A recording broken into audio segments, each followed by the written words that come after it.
پچھلی قسط یعنی 228 پر ذرا بات کرتے ہیں۔ کافی کچھ ہوا پچھلی بار جس نے آگے کی کہانی کے لیے یوں کہیں کہ سٹیج سیٹ کر دیا ہے۔ جی ہاں، بالکل۔ خاص طور پر جو باران اور دلان کے بیچ میں جو کشیدگی پیدا ہوئی ہے نا، وہ مرکزی نقطہ تھا۔ اور دلان نے باران سے بس ایک یقین دہانی مانگی تھی، ہے نا، کہ وہ صرف کہہ دے یہ سب جھوٹ ہے اور وہ مان لے گی۔ لیکن یہیں پر معاملہ اور زیادہ پیچیدہ ہو گیا۔ باران نے آپ دیکھیں وضاحت دینے سے بالکل انکار کر دیا۔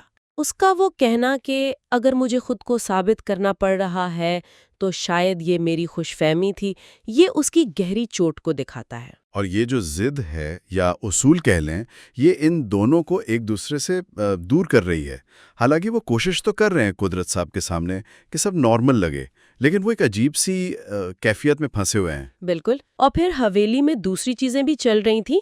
فرات کی منگیتر دریا وہ آ گئی ہیں اور آتے ہی اس نے گل پر دھونس چمانا شروع کر دیا۔ اچھا۔ تو ان سب واقعات کے بعد اب جو اگلی قسط ہے 229، اس کے لیے کئی سوال ذہن میں آتے ہیں۔ سب سے بڑا سوال تو یہی ہے کہ کیا دلان بغیر کسی وضاحت کے باران پر اعتبار کر پائے گی؟ ہاں، یہ بہت بڑا سوال ہے۔ یا پھر صبیحہ کی جو چال ہے وہ کامیاب ہو جائے گی؟ کیا باران اور کریم پتہ لگا پائیں گے کہ یہ سازش کس نے کی، کیوں کی؟ یہ جاننا تو بہت ہی ضروری ہو گیا ہے اب۔ لگتا ہے آگے بہت شدید ڈرامہ ہونے والا ہے۔ یقیناً۔ بنیادی کشمکش تو وہی ہے، اعتماد بمقابلہ ثبوت۔ کیا محبت کو ہمیشہ ثبوت کی ضرورت ہوتی ہے؟ یہ سوال شاید اس پوری کہانی کے مرکز میں رہے گا۔ بالکل۔ تو دیکھتے ہیں اگلی قسط میں کیا ہوتا ہے۔